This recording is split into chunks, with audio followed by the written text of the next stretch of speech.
It's time for the Longines Chronoscope, a television journal of the important issues of the hour, brought to you every Monday, Wednesday, and Friday. A presentation of the Longines Whitnor Watch Company, maker of Longines, the world's most honored watch, and Whitnor, distinguished companion to the world-honored Longines. Good evening, this is Frank Knight. May I introduce our co-editors for this edition of the Longines Chronoscope? Larry Lasser, CBS News correspondent, and Kenneth Crawford, National Affairs Editor of Newsweek magazine. Our very distinguished guest for this evening is Admiral Richard E. Byrd.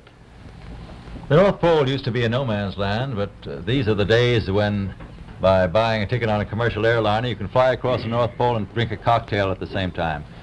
Yet only 60 or more years ago, about 35 years ago, our guest tonight found out whether there was any land north of the North American continent. He made that first discovery flight, and I must say that Admiral Byrd, our guest tonight, is not only our greatest living explorer, but he's been an inspiration to countless Americans. Admiral Byrd, you've been to both the North Pole and the South Pole. Is there any unexplored land left on this earth that might appeal to adventurous young Americans? Yes, there is. And not up around the North Pole, because it's getting crowded up there now, because they find out it's really usable, not only to live in, but militarily. But strangely enough, there's left in the world today an area as big as the United States that's never been seen by a human being. And that's beyond the pole, on the other side of the South Pole, from Middle America. And I think it's quite astonishing that there should be an area as big as that unexplored. That's a tremendous So challenge. there's a lot of adventure left down at the bottom of the world. Well, Admiral, do you hope to see that? I do. Well, Admiral, Yeah. would you say that since you've been to both the extremities of Earth, are these expeditions to far-off places, are they getting easier because of modern techniques, or is danger still close at hand? Well, it's a little risky, but nothing like it used to be with the old slow planes and the small cruising radius where we had to put down bases. We replaced the dog teams, and of course that was a big improvement. But now the planes go much faster and they are safer, and they have a much bigger cruising radius. You haven't got the danger of a terribly heavy load. Admiral, an expedition to which I believe you're the advisor is now en route. What is that expedition doing? Well, that's the icebreaker Atka, and it's a reconnaissance expedition. It's going down to the South Pole area to make certain observations and to look for some bases.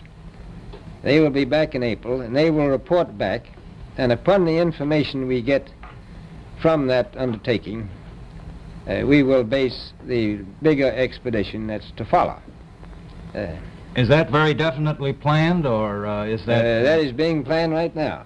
So I'm willing to say to you that there will be a number of expeditions that will follow, I think, year after year, at the bottom of the world, because the government has really become interested. Well, Admiral Byrd, I can understand, I think everybody can, the interest in the North Pole because it's so near our greatest challenger, Soviet Russia. But why this interest in the bottom of the world? Nobody living down there, is there? No, it's pretty cold. There's only one permanent resident, that's the emperor penguin. The little ones live further north. I tell you one reason they're interested. It's by far the most valuable, important place left in the world for science. That's why the scientific groups all over the nation are really interested. But more important than that, it has to do with the future of the nation, those to come after us, or even during your lifetime, because it happens to be an untouched reservoir of natural resources. And, as the world shrinks with an ever-increasing acceleration, far-flung places, once useless, like we thought the North Pole was, and no man's land, become very useful. The bottom of the world will be important, not only to us, but to our allies. I was going to ask you, does it have military importance? It has some, and as the world shrinks, it will continue to shrink with an ever-increasing acceleration. thus bringing these places closer. And in the future, I can see a time when it will be very, very important strategically. Well, has the development of air power increased the strategic importance of places like the very much Palmer so. Peninsula, we'll say? Very much so. Even now, if anything happened and we lost the Panama Canal, we would have to control the islands just north of Antarctica, which are part of Antarctica, then between there and Cape Horn. I've heard it said that there are 7 continents in the world, and one of them has never been seen by a woman, and that's Antarctica. Is that actually true? Well, if the Palmer Peninsula is an island, as far as I know, that's true. No woman's ever stepped foot upon the Antarctic continent, and it's the most peaceful place in the world. Well, I'm sure that won't last very long. I understand that now that you're working with the Arnold Bread Company in charge of frozen foods. Now, is there any future for frozen foods down these frozen extremities? Well, I think the human race can be helped by that. This was thought out by Dean Arnold, who's, in my opinion, a great humanitarian. He learned that we went down there after 4 or 5 years and finished a meal that we had left there on the table when we had evacuated Little America. Everything was perfect, including the bread. So he got the idea of this frozen bread, and already he sent some to Europe, and it worked very well over there for some of the starving people. So you can store it down to the Antarctic, and against the lean years, and you wouldn't have any people in the world really starving if you did that. Yes, in the event of an atomic war... You'd stay there forever. Admiral, you speak of the resources of Antarctica. What are they? What are the natural resources there? Well, we've found enough of coal within 180 miles of the South Pole in a great ridge of mountains. It's not covered with snow, enough to supply the whole world for quite a while. Well, that's the coal. Now, there's evidence of many other minerals. We are pretty sure there's oil. Now, that coal shows the bottom of the world. Now, by far the coldest spot in the world. Where that coal is gets 100 below zero in the winter. Well, it was once tropical. So we think there's oil there, and there's evidence, probably uranium there. Is it any secret? Is there uranium there? That would be the only thing that would be practical to actually go after, I suppose. Everything else would be economically unfeasible, wouldn't it? Well, as we recklessly expend our resources, the time will come when we'll have to go after that stuff down there. Well, I avoided what you said about uranium. I'm not sure about that. I don't want to have the world fight over the Antarctic. Admiral, is there a competition among other nations to try to get information about Antarctica and possibly to secure some of these resources? Well, yes. There are now 7 nations very much interested. Russia is interested tremendously. That I'm sure of. Australia has an expedition down there. The Argentine, the Chile, New Zealand, Britain, and so on. Now, you can understand those people down there being interested because they live down there, the New Zealanders, the Argentinians, the Chileans, and Australians. And so we don't do much about claiming anything. Admiral, you make this sound a little crowded. Are there that many expeditions now there or en route there? Well, you know, as I said, it's the most peaceful place in the world, but I don't think it will be for long because of this intense interest on the part of other nations and this nation. Well, Admiral Byrd, are private expeditions a thing of the past? Is expedition and exploration, making expedition and exploration now purely a government function because of the tremendous cost? No, I don't think so. I think down south it may be more or less a thing of the past, but not other expeditions that go there. A lot of them go north now. This latest expedition now on the way is a government expedition, I take it. Yes, that's the government. Admiral, may I ask you, is there a great difference between the top of the world and the bottom of the world? There is. Now, the North Pole is the center of an ocean 10,000 feet deep. The South Pole, the center of a plateau, 10,000 feet high. The North Polar Sea is surrounded by continents slightly frozen. The Antarctic continent is surrounded by a belt of ice frozen seas are at least 1,200 miles thick. Now, the south is a plateau. It gets, in some places, 14,000 feet up. I've been over areas about 13,000, and it's a little bit chilly up there. So there's that big difference between the top and bottom of the world. The north really isn't very cold up there on the Arctic Ocean. Not compared to the south. Admiral Byrd, we often hear it said that our young Americans now aren't as hardy as their forefathers. Do you think that Americans do measure up to the standards, the physical standards and morale standards of the past? I do. I don't believe that. I think they're just as hardy. Well, what would you say was the most valuable factor on an expedition? Is it morale, or physical courage, or is it sheer equipment? Well, I've always thought that loyalty was by far the most important trait.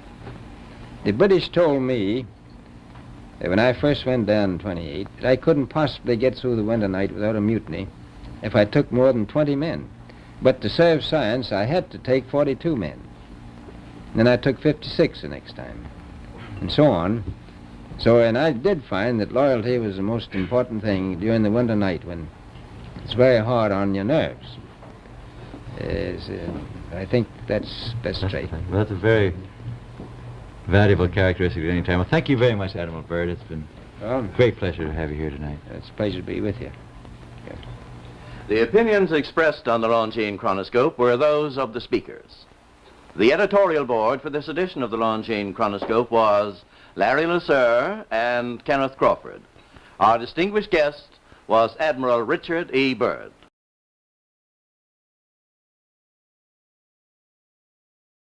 At the end of the Second World War, the extraterrestrials ensured that the technology was returned from Earth back to these cities. They understood that the Dark Age had not yet reached its peak. The technology was returned by 30 submarines through a large commando action.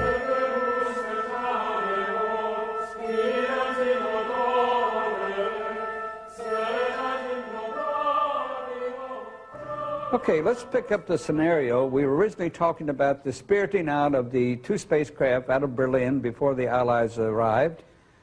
We said that they were put aboard two submarines. They spent 6 months at sea, and they finally landed in Argentina. Now, from that point, they were taken into Antarctica, into a section of Antarctica called Queen's Maud's Land.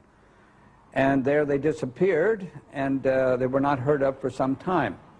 Now, intelligence sources, and of course I was in the intelligence business at that time with the agency, reports indicated that they were in there and they were operative once again.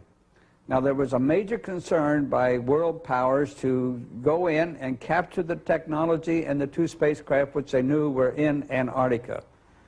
And the intelligence reports indicated that one known as Admiral Byrd was to be recommissioned, and he was to be sent in there to retrieve the two saucers and also the technology and personnel associated with it. Later reports indicated that Admiral Byrd was given 8 months and unlimited funding to go in and pull this thing successfully off. But we also know that within 8 weeks he was totally defeated. Now, the supposition at that point was that there was an advanced civilization and technology, most probably alien. They were with the Third Reich and the SS who was in Antarctica, and that those great and developed technologies were used to defeat Admiral Byrd. And of course, as it turns out, even to date, they're still there. We never did successfully get them. The stories that I've uncovered about the inner Earth is that very early on in the history of the Third Reich, the Nazi elite, and especially Hitler, were trying to establish contact with a civilization living in the inner Earth, which was considered an Aryan civilization of a lot more advanced nature than their brothers, lost brothers living on the surface of the planet. The Thule Society carries the name of the former capital of that civilization, someplace around present-day Greenland, before the previous polar shifts and before Greenland became under ice. Two expeditions were made in the late 30s, early 40s, one attempting to enter the North Polar water opening with a submarine, which proved unsuccessful. A second attempt was made to enter the land opening on the South Pole with an anti-gravity cigar-shaped device, basically a small prototype probably of the giant Andromeda space station that was developed later on by the SS, and it proved successful. The most interesting story is the one that I heard by an American living in Florida who claims to have spent 2 months in the city of New Berlin. This is a city that was developed into the inner earth, and a part of the Germans from the South Polar colony were admitted by the inner earthlings and were allowed to build that city there. Very strict admission procedures, no previous SS members, no previous concentration camp guards and so on were admitted. The rumor is that the present-day city of New Berlin is about 2 million people of population, that they have built there most of the buildings that Hitler's personal architect, Spee, was planning to build. They're traveling on Icelandic passports. They are basically the new master race that is probably planned by the Illuminati to repopulate the planet. And there is even a rumor that there is a New Berlin embassy in Washington on an unmarked floor of a high-rise building. You probably punch a code on the elevator buttons, and when the elevator stops on that floor and the doors open, you see the sign of New Berlin in the lobby. The kids of the New Berliners study in major institutions around the globe, Harvard, Oxford, Cambridge, Yale, and basically it is not a Nazi colony that is established in the hollow earth as an enemy of the present-day American and English Illuminati secret government. On the contrary, it is just basically the other side of the same coin. Some would even coin the new word, the Illuminati presence on the planet, that basically the World War II Nazis and the present-day Illuminatis in America are nothing more than the two sides of the same Illuminati coin. So basically, this is a colony, a presence in the hollow earth that has been established with a shoulder-to-shoulder cooperation of the Russians and Americans, organized, orchestrated, and performed through the quiet cooperation of the Illuminati government. After World War II, a military expedition under Admiral Byrd tried to recover the vanished technology. The extraterrestrials let him enter the inner earth to the Golden City. They delivered a request message for disarmament to the government of the United States. Admiral Byrd had to remain silent until his death, but after he died, his nephew published his diary. In my work with South African, Brazilian, and American geologists at the South Pole, it is clear that under the structures of ice, there are many layers of civilization, suggesting at one earlier point of time when the conditions of the South Pole were different. Clearly, there was some type of civilization there. The evidences of huge dinosaur intelligence suggest that this was one of the possible places for the Garden of Eden. This, of course, is assuming that the shell of the Earth had a different north and south magnetic pole. And with the shifting of the pole, this region became suddenly very, very frigid. And thus, we do not see any evidences on the surface of these so-called earlier conditions of intelligence. However, I believe with the further exploration of the documents that both Admiral Byrd brought to the attention of the world after World War II, and the Brazilian Navy uncovered in 1961 with its subpole expedition, that extraterrestrial intelligence is also operated out of the area of the South Pole. And in that sense, the South Pole is a connecting point with other civilizations, possible extrasolar gardens of paradise.